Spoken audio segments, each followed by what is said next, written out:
ನಿಮ್ಮನ್ನೆಲ್ಲೋ ನೋಡ್ದ ಹಾಗಿದೆಯಲ್ಲ. ನನಗೂ ಹಾಗೆ ಅನ್ನಿಸ್ತಾ ಇದೆ.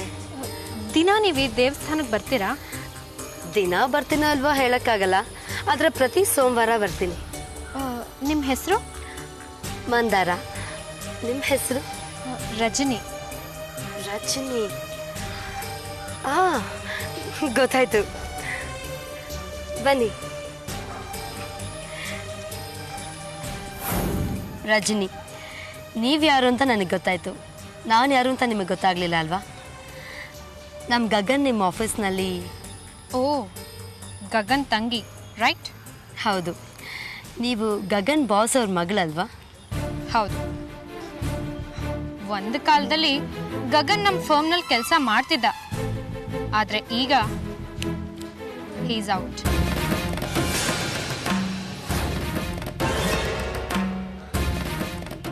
ಏನು ಹೇಳ್ತಾ ಇದ್ದೀರಾ ನೀವು? ಈಗ ಅವನು ನಿಮ್ಮ ಹತ್ರ ಕೆಲಸ ಮಾಡ್ತಿಲ್ವಾ? ಇಲ್ಲ, ಹೀಸ್ ಔಟ್, ಹೀಸ್ ಸ್ಯಾಕ್ಡ್. ನಾನೇ ಅವನ್ನ ಕೆಲಸದಿಂದ ತೆಗೆದು ಹಾಕಿದ್ದೀನಿ. ನಿಜವಾಗ್ಲೂ? ಆದರೆ ಗಗನ್ ನಮ್ಮ ಹತ್ರ ಹೇಳಲೇ ಇಲ್ಲ. ಹ್ಯಾಕ್ ಹೇಳ್ಕೊಳಕ್ಕಾಗತ್ತೆ? ನಾನೇನೋ ಮಾಡಬಾರ್ದು ಮಾಡಿದೆ, ಅದಕ್ಕೆ ನನ್ನ ಕೆಲಸದಿಂದ ಡಿಸ್ಮಿಸ್ ಮಾಡಿದ್ರು ಅಂತ ಹೇಳ್ಕೊಳಕ್ಕಾಗತ್ತಾ? ನೋಡಿ, ಗಗನ್ನ ನೀವು ಯಾಕೆ ಕೆಲಸದಿಂದ ತೆಗೆದ್ರಿ ಅಂತ ನಾನು ತಿಳ್ಕೊಬೋದಾ? ಕೆಲಸದಿಂದ ತೆಗೆದು ಹಾಕ್ಬೇಕಾದ್ರೆ ಏನಾದ್ರೂ ಒಂದು ಕಾರಣ ಇದ್ದೇ ಇರುತ್ತೆ. ಅವನೊಬ್ಬ ಇನ್ಎಫಿಷಿಯಂಟ್. ನಮ್ಮ ಗಗನ್ ಇನ್ಎಫಿಷಿಯಂಟಾ? ನಾನೊಪ್ಪಲ್ಲ. ಎಫಿಷಿಯಂಟ್ ಅಂತಾನೆ ಇಟ್ಕೊಳ್ಳಿ, ಆದ್ರೆ ಅವ್ಯವಹಾರ ಮಾಡಿದ್ರೆ, ಹಣನ ಗುಳು ಮನ್ಸಿದ್ರೆ ಸಾಧ್ಯನೇ ಇಲ್ಲ. ನಮ್ಮ ಗಗನ್ ತುಂಬಾ ಪ್ರಾಮಾಣಿಕ. ಇನ್ನು ಉಳ್ದಿರೋದು ಅಂದ್ರೆ ಅಸಭ್ಯ ನಡವಳಿಕೆ. ನೋಡಿ, ಬಾಯಿಗೆ ಬಂದಾಗೆಲ್ಲ ಅನ್ಬೇಡಿ ನೀವು. ಅಂದೆ ಇನ್ನೇನ್ ಮಾಡ್ಲಿ? ಅವ್ನ್ ಮಾಡಿದ್ದನ್ನ ನಾನು ಹೇಳ್ತಾ ಇದ್ದೀನಿ. ಅದನ್ನ ಕೇಳೋ ತಾಳ್ಮೆ ನಿಮ್ಗಿಲ್ಲ ಅಂದ್ರೆ ಅದಕ್ಕೆ ನಾನೇನು ಮಾಡಕ್ಕಾಗಲ್ಲ. ಆದ್ರೆ ಅವನ್ ಮಾಡಿದ್ದನ್ನ ನಾನ್ ಜನ್ದಲ್ಲಿ ಮರೆಯೋದಿಲ್ಲ. ರಿಚರ್ಡ್ ಫೆಲೋ, ವೈಲ್ಡ್ ಬೀಸ್ಟ್, ಕಾಡ್ ಪ್ರಾಣಿ ಅವನು. Stop it, stop it. ಯಾರನ್ರಿ? ಯಾರನ್ನ ನೀವು ಕಾಡ್ ಪ್ರಾಣಿ ಅಂತಾರದು? ನಮ್ ಗಗನ್ನ. ನಮ್ ಗಗನ್ ಒಂದ್ ಮಗು ಹತ್ರ ಕೂಡ ಗಟ್ಟಿಯಾಗಿ ಮಾತಾಡಲ್ಲ, ಗೊತ್ತಾ? ಮಾತಾಡಲ್ಲ, ಮೈ ಮೇಲೆ ಬೀಳ್ತಾನೆ. ಅದು ಯಾರ ಮೈ ಮೇಲೆ? ಬಾಸ್ ಮಗಳ ಮೇಲೆ. ಕೈ ಹಿಡ್ದು ಎಳಿತಾನೆ ರಾಸ್ಕಲ್. ಕಪಾಳ ಮೋಕ್ಷ ಮಾಡಿದ್ದೀನಿ. ಹೋಗ್ರಿ, ನಿಮ್ಗೇನ್ರಿ ನಾನು ಎಕ್ಸ್ಪ್ಲೇಷನ್ ಕೊಡೋದು? Get lost. ಮಾತು ಹುಷಾರಾಗಿ ಬರ್ಲಿ. ಏನು, ನಮ್ ಗಗನ್ ನಿಮ್ ಕೈ ಹಿಡ್ದೆಳ್ದ? ಈ ರೀತಿ ಹೇಳಕ್ ನಿಮಗ್ ನಾಚಿಕೆ ಆಗಲ್ವಾ? ಏನು ಅಂತ ತಿಳ್ಕೊಂಡಿದ್ರ ನಮ್ ಗಗನ್ನ ನೀವು? ಏನು ಅಂತ ತಿಳ್ಕೊಂಡಿದ್ದೀನ? ಅದನ್ನ ಹೇಳಿದ್ರೆ ಕೇಳಕ್ ರೆಡಿಯಾಗಿದ್ದೀರಾ? ಅವನೊಬ್ಬ ಲಫಂಗ, ತಿಂದು ಮನೆಗೆ ದ್ರೋಹ ಬಗ್ಗೆ ಅವನು. ನನ್ನ ಮಾತಲ್ಲಿ ನಿಮ್ಗೆ ನಂಬಿಕೆ ಬರ್ತಿಲ್ಲ ಅಲ್ಲ? ಹೇಗ್ ನಂಬಿಕೆ ಬರಕ್ ಸಾಧ್ಯ? ನೀವು ಅವನ್ ತಂಗಿ ತಾನೆ. ಅವನ್ ಮಾಡಿದ ತಪ್ಪನ್ನ ನೀವು ಮುಚ್ಚಿಡ್ತೀರಾ, ನೀವು ಮಾಡಿದ ತಪ್ಪನ್ನ ಅವನ್ ಮುಚ್ಚಿಡ್ತಾನೆ. ಪರಸ್ಪರ ತಪ್ಪುಗಳನ್ನ ಮುಚ್ಕೊಳ್ಳೋದ್ರಲ್ಲಿ ಎತ್ತಿದ ಕೈ ನಿಮ್ದು.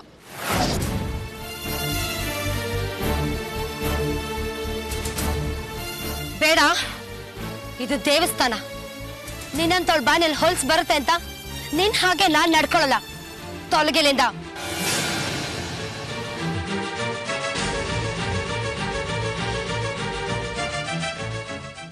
ನೀನ್ ಯಾವಳೆ ನನಗ್ ತೊಲಗು ಅನ್ನಕ್ಕೆ? ನನಗಿಷ್ಟ ಬಂದಷ್ಟೊತ್ತು ನಾನು ಇಲ್ಲೇ ಇರ್ತೀನಿ. ಅಣ್ಣನ್ ವಹಿಸ್ಕೊಂಡ್ ಬರ್ತೀಯ ಅಲ್ವಾ? ಹಾಗಾದ್ರೆ ಅವನ್ನೇ ಕೇಳ್ಬೇಕಿತ್ತು, ಈ ಕೆಲ್ಸ ಹೋಗಿದ್ ವಿಷಯನ ನಿಮ್ಗೆಲ್ಲರಿಗೂ ಯಾಕೆ ಹೇಳಿಲ್ಲ ಅಂತ. ಕೇಳ್ಬೇಕಾದ ಅವಶ್ಯಕತೆ ಇಲ್ಲ. ನಿನ್ನಂತವ್ರ ಹಂಗನಲ್ಲಿ ಕೆಲಸ ಮಾಡೋದಕ್ಕಿಂತ ಅವನು ನಿರುದ್ಯೋಗಿ ಆಗಿರೋದೇ ಒಳ್ಳೇದು. ನೀನ್ ಹೇಳ್ಬಿಟ್ರೆ ನಾನ್ ನಂಬಿಡ್ತೀನಾ? ನಾನ್ ನಂಬೇಕಾ? ಅವನ್ನ ಏನು ಅಂತ ತಿಳ್ಕೊಂಡಿದ್ಯಾ ನೀನು? ಗಗನ್. ಅವನು ಗುಣ ಆಕಾಶದಷ್ಟು ಎತ್ತರದ್ದು. ಸನ್ನಡತೆಗೆ ಇನ್ನೊಂದು ಹೆಸರೇ ಗಗನ್. ನಗೆ, ನಗು, ಇನ್ನೂ ಜೋರಾಗಿ ನಗು. ನಿನ್ನ ಈ ವಿಕಟ ನಗೆ ಹಿಂದೆ ಎಂತ ಕಪ್ಪು ನೆರಳು ಅಡಗಿದೆ ಅಂತ ಕಾಣ್ತಾ ಇದೆ. ನಮ್ ಗಗನ್ಗೆ ನೀನೇ ಏನೋ ಮಾಡಿರ್ತೀಯ, ಅದಕ್ಕೆ ಅವನು ನಿನ್ನ ತಿರಸ್ಕಾರ ಮಾಡಿರ್ತಾನೆ, ಚೀಮಾರಿ ಹಾಕಿರ್ತಾನೆ. ಅದಕ್ಕೆ ನೀನು ಅವನ್ನ ಕೆಲ್ಸದಿಂದ ತೆಗ್ದು ಹಾಕಿರ್ತೀಯ. ನೋಡು, ಸತ್ಯ ಯಾವತ್ತಿದ್ರೂ ಬಯಲಾಗ್ಲೇಬೇಕು. ಅದು ಬಯಲಾದಾಗ ನೀನ್ ಈ ಭಯಂಕರವಾದ ಮುಖ ಕಾಣುತ್ತೆ. ಆಗ ನಿನ್ ಸ್ಥಿತಿ ಏನಾಗಿರುತ್ತೆ ಅಂತ ನೀನೇ ಯೋಚನೆ ಮಾಡು. ಅಂದಹಾಗೆ ಥ್ಯಾಂಕ್ಸ್. ನಾನು ಯಾಕೆ ಥ್ಯಾಂಕ್ಸ್ ಹೇಳ್ತಾ ಇದ್ದೀನಿ ಅಂತ ನೀನು ಯೋಚನೆ ಮಾಡ್ತಾ ಇದೀಯ ಅಲ್ವಾ? ನಿನ್ನ ಮಾತು, ನಿನ್ನ ನಡವಳಿಕೆ ನೋಡಿದ್ರೇ ಗೊತ್ತಾಗುತ್ತೆ ನೀನು ಎಂಥ ಗಯ್ಯಾಳಿ ಅಂತ. ನಿನ್ನಂತವಳ ಹತ್ರ ನಮ್ಮ ಗಗನ್ ಕೆಲಸ ಮಾಡಿದ್ರೆ ಇಲ್ದಿರೋ ಟೆನ್ಷನ್ ಮೈ ಮೇಲೆ ಹೇಳ್ಕೊಂಡು ಅವನು ಒದ್ದಾಡ್ತಾನೆ. ಅವನು ಒದ್ದಾಟನ ತಪ್ಪಿಸಿದ್ದಕ್ಕೆ ಥ್ಯಾಂಕ್ಸ್ ವಾನ್ಸ್ ಅಗೇನ್.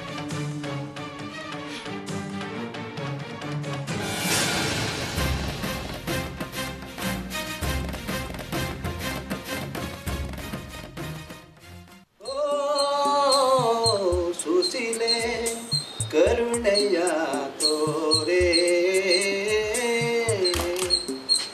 ಸುಶೀಲೆ, ಈ ವಾರ ಸುಖ ಭೋಜನ ನಿಮ್ಮನೆಗೆ ಬರೋಣ ಅಂದ್ರೆ ನನಗೂ ನಿನಗೂ ಅಷ್ಟು ಸಲಿಗೆ ಇಲ್ಲ. ಹೋಟ್ಲಿಗೆ ಹೋಗೋಣ ಅಂದ್ರೆ ಜೋಬ್ನಲ್ಲಿ ಕಾಸಿಲ್ಲ. ಆಂಧ್ರ ಸ್ಟೈಲು ಮಟನ್ನು ತಿಂದಿರೋ ನಾಲಿಗೆ ಚುರುಬಿಡ್ತೈತೆ. ಏನು ಮಾಡಲಿ? ಯಾವುದಾದ್ರೂ ಒಂದು ಕುರಿ ಸಿಗುತ್ತೆ, ಸ್ಕೆಚ್ ಹಾಕ್ತೀನಿ.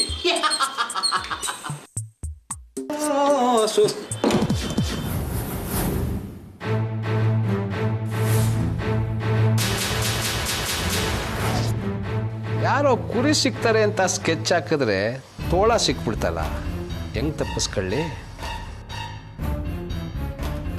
ನನ್ನ ಮಗ ಏನೋ ಪ್ಲಾನ್ ಮಾಡ್ತಾರಾಗಿದೆ. ಮಾಡು ಮಾಡು. ಓ ರಂಗರಾಜಣ್ಣ, ನಿಂದಾರಿನೇ ಕಾಯ್ತಿದ್ದೆ. ಬರಬೇಕು ಬರಬೇಕು. ನಂದಾರಿ ಕಾಯೋದಿರ್ಲಿ, ನಿನಗೆ ಹೇಳಿದ ಕೆಲಸ ಏನ್ ಮಾಡಿದೆ ಅದನ್ನ ಮಾತ್ರ ಹೇಳು. ಯಾವ ಕೆಲಸ? ಇಷ್ಟು ಬೇಗ ಮರ್ತ್ಬಿಟ್ಯಾ? 1000 ರೂಪಾಯಿ. ಓ ಅದ ರಾಜಣ್ಣ, ಈಗ ನಾನು ಬರ್ಬೇಕಾದ್ರೆ ಅದನ್ನೇ ಯೋಚನೆ ಮಾಡ್ತಿದ್ದೆ, ಯಾವಾಗ ಕೆಲಸ ಪ್ರಾರಂಭ ಮಾಡಬೇಕು ಅಂತ. ಏನಂದೆ?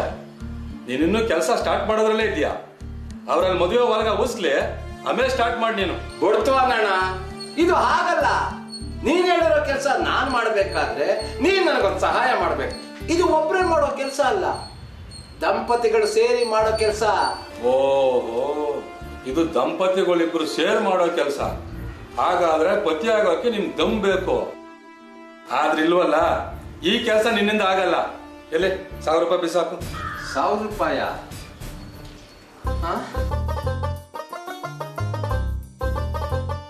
ಎಲ್ಲಿಂದ ತರ್ಲಿ? ಇದು ಬಂದ ದುಡ್ಡೆಲ್ಲ ಒಂದು ವಾರದಿಂದ ಖರ್ಚಾಗೋಯ್ತು. ಜೋಬಲ್ ಒಂದು ನಯಾ ಪೈಸನೂ ಇಲ್ಲ. ಏನಂದೆ? ಧರ್ಮಪಾಲ್ ಸಾಹೇಬ್ರಿಗೆ ಹೇಳ್ತೀನಿ, ಪಾರ್ಟಿ ಉಲ್ಟಾ ಹೊಡಿತಾ ಇದ್ದಾನೆ ಅಂತ. ಅವಾಗ ಅವ್ರ ಕಡೆ ಚೆನ್ನಾಗಿ ಕಳಿಸ್ತಾರೆ ನಿನ್ಗೆ ರಿಪೇರಿ ಮಾಡಕ್ಕೆ. ರಿಪೇರಿ ಮಾಡಕ? ಪಾತ್ರೆನ ಅಥವಾ ಬಕೆಟ್ನ?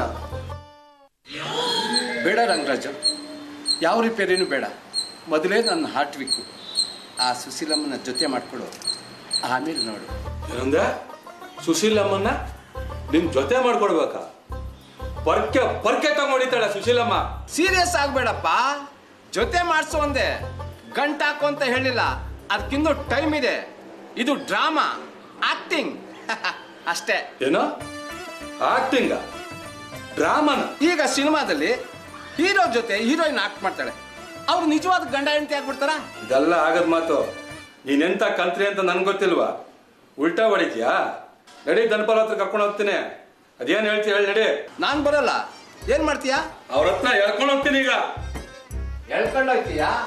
ಹೇಳ್ಕೊಂಡೋಗು. ನಾನು ಬಂದು ಅವ್ರ ಹತ್ರ ಹೇಳ್ತೀನಿ, ಸಾಬ್ ನಿಮ್ಮ ಹತ್ರ 4000 ರೂಪಾಯಿ ನುಂಗಕ್ಕೋಸ್ಕರ ಈ ತರ ನಾಟಕ ಆಡಿಸ್ತಾ ಅಂತ ಹೇಳ್ತೀನಿ. ಅವ್ರ ಕಾಲ್ ಕಟ್ಕೊತೀನಿ. ಆಗ ಏನ್ ಮಾಡ್ತೀಯಾ?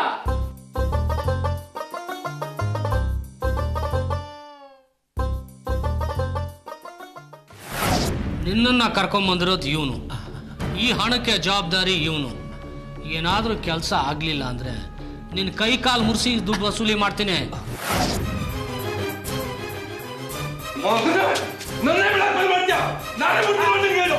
ರಂಗರಾಜ, ಕೈ ತೆಗಿ. ಕೋಪ ಮಾಡ್ಕೋಬೇಡ ಕಣೋ. ಶಾಂತಿ ಶಾಂತಿ, ಸಮಾಧಾನ ತಂದ್ಕೊಂಬಗ. ಅದಕ್ಕೂ ಒಂದು ಉಪಾಯ ಹೇಳ್ತೀನಿ. ಸುಶೀಲಮ್ಮನಿಗೆ ಮಂದಾರಳನ್ನು ಕಂಡ್ರೆ ಆಗಲ್ಲ. ಅವಳು ಮದುವೆ ಮುಗಿಯೋದಕ್ಕೆ ಏನು ಬೇಕಾದ್ರೂ ಪ್ರಯತ್ನ ಮಾಡ್ತಾಳೆ. ಒಳ್ಳೆ ಪೀಡೆ ಗಂಟು ಬಿದ್ದಿಲ್ಲ ನನ್ನ ಹಿಂದೆ. ಸರಿ, ಇವಾಗ ನೀನು ಹೇಳಿದ್ ನಾನು ಮಾಡ್ತೀನಿ. ಇನ್ನೊಂದ್ಸಲ ಏನಾರ ಈಗ ಮಾಡಿದ್ಯೋ ಹುಷಾರ್. ರಂಗರಾಜಣ್ಣ ಖಂಡಿತ ಮಾಡಲ್ಲ. ನಿನ್ನ ಆಣೆಯಾಗ್ಲೂ ಮಾಡಲ್ಲ, ನಿಮ್ಮ ಅಪ್ಪನ ಆಣೆಯಾಗ್ಲೂ ಮಾಡಲ್ಲ, ನಿಮ್ಮ ಆಣೆಯಾಗ್ಲೂ ಮಾಡಲ್ಲ. ಕರ್ಮ ಕರ್ಮ.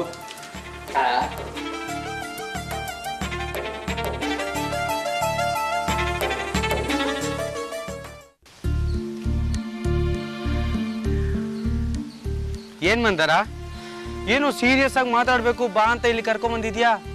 ಈಗ ನೋಡಿದ್ರೆ ಸುಮ್ಮನೆ ನಿಂತ್ಕೊಂಡ್ಬಿಟ್ಟಿದ್ಯಾ? ನನ್ಗೆ ನಿನ್ ಮೇಲೆ ತುಂಬಾ ಕೋಪ ಬಂದಿದೆ. ಏನು, ನಿನಗೆ ಕೋಪ ಬಂದಿದ್ಯಾ? ನಿನಗೆ ನನ್ ಮೇಲೆ ಕೋಪ ಮಾಡ್ಕೊಳಕ್ಕೂ ಬರುತ್ತಾ? ಗಗನ್, ತಮಾಷೆ ಮಾಡಿ ವಿಷಯನ ಮುಚ್ಚಾಕೋಕ್ ನೋಡ್ಬೇಡ. ನನಗೆ ನಿನ್ ಮೇಲೆ ನಿಜವಾಗ್ಲೂ ಕೋಪ. ಓಕೆ, ಸಾರಿ, ಆಯ್ತು. ಹೋಗ್ಲಿ, ಕೋಪಕ್ಕೆ ಕಾರಣ ಏನು ಅಂತೆಲ್ಲಾರು ಹೇಳ್ಬೋದಲ್ಲ? ಹೇಳ್ತೀನಿ, ಆದ್ರೆ ಅದಕ್ಕೂ ಮುಂಚೆ ನಿನಗೆ ಇನ್ನೊಂದು ವಿಷಯ ಹೇಳ್ತೀನಿ. ನಿಮ್ ಬಾಸ್ ಮಗಳು ರಜನಿ ಸಿಕ್ಕಿದ್ಲು, ನಿನ್ ಜನ್ಮ ಜಾಲಾಡಿದ್ಲು. ಏನು, ರಜನಿ ನಿನ್ನ ಮೀಟ್ ಮಾಡಿದ್ಲ? ಏನಂದ್ಲು? ಅವಳ ಹತ್ರ ನೀನು ಅಸಭ್ಯವಾಗಿ ನಡ್ಕೊಂಡಿಯಂತೆ, ಅವಳ ಕೈ ಹಿಡಿದು ಎಳಿದಂತೆ. ಓ ಹೌದಾ, ಹಾಗನ್ಲ? ನೀನ್ ನಂಬುದ್ಯಾ? ನಾನ್ ಹಾಗೆ ಮಾಡ್ಬೋದು ಅಂತ ನಿನ್ಗನ್ನಿಸ್ತಾ? ಅವಳು ಏನೋ ಹೇಳಿದ್ಲು ಅಂತ ನಾನು ಅವಳನ್ನ ನಂಬಿಡ್ತೀನ? ನಂಬಲ್ಲ. ಅವಳ ಮಾತನ್ನ ಕಿವಿ ಮೇಲೂ ಹಾಕೊಳ್ಳಿಲ್ಲ, ಸರಿಯಾಗಿ ಜಾಡ್ಸ್ ಕಳ್ಸಿದ್ದೀನಿ. ಸದ್ಯ ನೀನ್ ನಂಬ್ಲಿಲ್ವಲ್ಲ? ಅವಳೊಬ್ಳು ಹುಚ್ಚಿ ಮಂದಾರ, ತಾನ್ ಹೇಳ್ದ ಹಾಗೆ ಎಲ್ರೂ ಕುಣಿಬೇಕು ಅಂತ ಆಸೆ ಪಡ್ತಾಳೆ. ಯಾರಾದ್ರೂ ಅವಳಿಗೆ ವಿರುದ್ಧವಾಗಿ ನಡ್ಕೊಂಡ್ರೆ ಯಾರ ಮೇಲೆ ಎಂತ ಗೂಬೆ ಬೇಕಾದ್ರೂ ಕೂಡಿಸ್ಬಿಡ್ತಾಳೆ. ಅದು ನನಗೂ ಅರ್ಥ ಆಗಿದೆ. ಮತ್ತೆ ನನ್ ಮೇಲೆ ಕೋಪ ಯಾಕೆ? ಅವ್ರು ನಿನ್ನ ಕೆಲಸದಿಂದ ತೆಗೆದ್ರಂತೆ.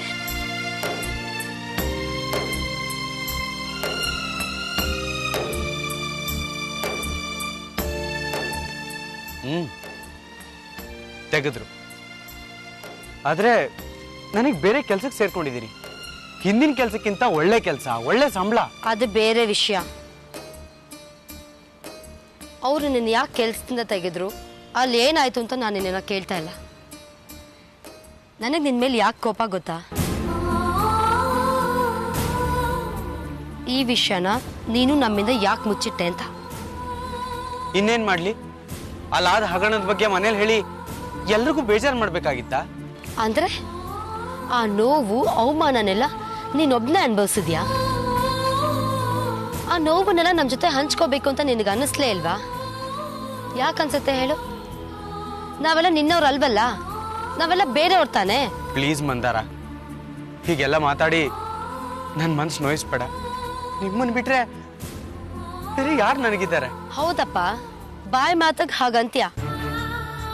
ಹೋಗ್ಲಿ, ಮನೆಯವ್ರ ಹತ್ರ ಹೇಳ್ಕೊಳಕ್ಕಾಗ್ಲಿಲ್ಲ, ಓಕೆ ಒಪ್ಕೋತೀನಿ. ನನ್ನ ಹತ್ರ ಹೇಳ್ಬೋದಾಗಿತ್ತಲ್ಲ, ನಿನ್ನ ಆತ್ಮೀಯ ತಂಗಿ ಹತ್ರ ಹೇಳ್ಬೋದಾಗಿತ್ತಲ್ಲ. ನಾನು ನಿನಗೆ ಜ್ಞಾಪಕನೇ ಬರಲಿಲ್ಲ ಅಲ್ವಾ? ಮಂದಾರ, ಮಂದಾರ ಪ್ಲೀಸ್ ಕಣೆ, ನಾನು ಅಷ್ಟು ದೂರ ಯೋಚನೆ ಮಾಡಿರ್ಲಿಲ್ಲ. ನನಗೆ ಆಗ ಯಾವುದೋ ಮಂಕ್ ಅವದಿತ್ತು. ಯಾರಿಗೇನ್ ಹೇಳಿದ್ರೆ ಏನಾಗುತ್ತೋ ಅನ್ನೋ ಭಯ ನನ್ನ ಆವರಿಸ್ಕೊಂಡಿತ್ತು. ಆಗಿನ 4 ದಿನ ನಾನು ನೆನ್ಸ್ಕೊಂಡ್ರೆ ಆಗಿನ ನನ್ನ ಸ್ಥಿತಿ ಯಾರಿಗೂ ಬರೋದು ಬೇಡ ಭಗವಂತ ಅನ್ಸ್ಬಿಡುತ್ತೆ.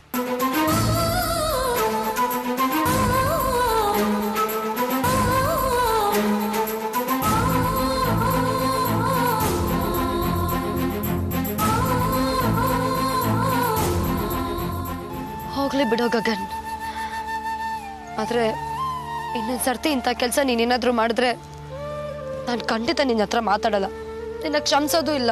ಇಲ್ಲ ಮಂದಾರ, ಇನ್ ಮುಂದೆ ಖಂಡಿತ ಹಾಗೆ ಮಾಡಲ್ಲ. ಅಟ್ಲೀಸ್ಟ್ ಈಗ್ಲಾರು ನಿಂಗೆ ವಿಚಾರ ಗೊತ್ತಾಯ್ತಲ್ಲ, ಈಗ ನನ್ನ ಮನ್ಸಿಗೆ ಹಗುರ ಅನಿಸ್ತು.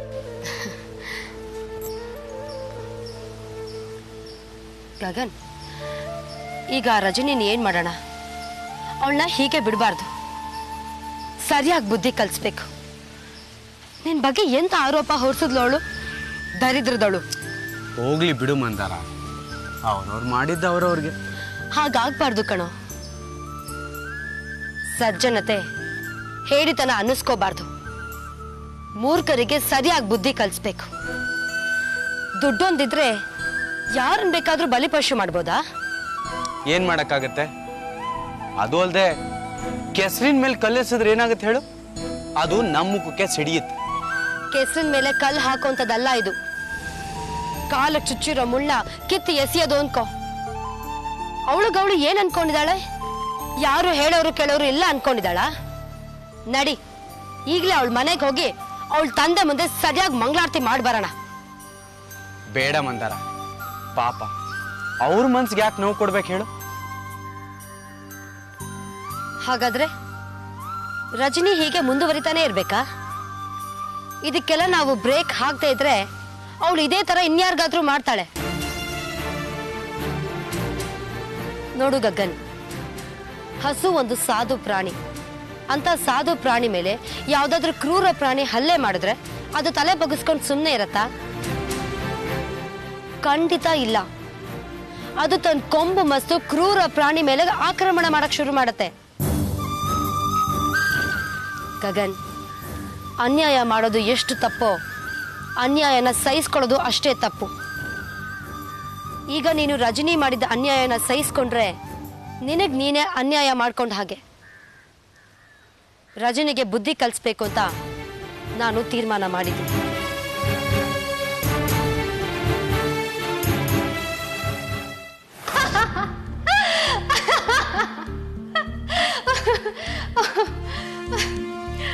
ಡ್ಯಾಡ್, ಉರಿಯೋ ಬೆಂಕಿಗೆ ತುಪ್ಪ ಸುರಿದ್ರೆ ಏನಾಗುತ್ತೆ ಹೇಳಿ? ಭಗ್ಗನತೆ, ಜ್ವಾಲೆ ಧಗಧಗಿಸುತ್ತೆ. ಇವತ್ತು ನಾನು ಅದೇ ಕೆಲಸ ಮಾಡಿ ಬಂದಿದ್ದೀನಿ. ಅಮ್ಮ ರಜನಿ, ಈ ಆಲ್ ಇಂಡಿಯಾ ರೇಡಿಯೋ ನಾಟಕದ ತರ ಡೈಲಾಗ್ ಹೇಳೋದನ್ನ ಬಿಟ್ಟುಬಿಟ್ಟು ನನಗೆ ಅರ್ಥ ಆಗೋ ಹಾಗೆ ಮಾತಾಡು. ಅರ್ಥ ಆಗ್ಲಿಲ್ವಾ ಡ್ಯಾಡ್? ಹೇಳ್ತೀನಿ ಕೇಳಿ. ಇವತ್ತು ಆ ಗಗನ್ ತಂಗಿ ಮಂದಾರ ದೇವಿಯವರ ದರ್ಶನ ಆಯ್ತು. ಆ ಗಗನ್ ಮಹಾಶೇರನ ಹಾಡಿ ಹೊಗಳಿ ಬಂದೀನಿ ಡ್ಯಾಡ್. ಅಂತದ್ ಏನಮ್ಮ ಹಾಡ್ದೆ? ನಮ್ಮ ಆಫೀಸಿಂದ ಮರ್ಯಾದೆ ಮಾಡಿ ಕಳ್ಸಿದ್ದನ್ನ ಹೇಳ್ದೆ.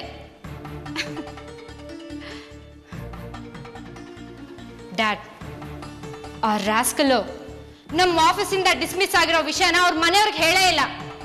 ಅವರಿನ್ನು ನಮ್ಮ ಆಫೀಸ್ನಲ್ಲೇ ಕೆಲಸ ಮಾಡ್ತಿದ್ದಾನೆ ಅಂತ ತಿಳ್ಕೊಂಡಿದ್ದಾರೆ. ಆ ವಿಷಯನ ಹೇಳ್ದೆ ನೋಡಿ, ಮಂದಾರಾಗೆ ಶಾಕ್.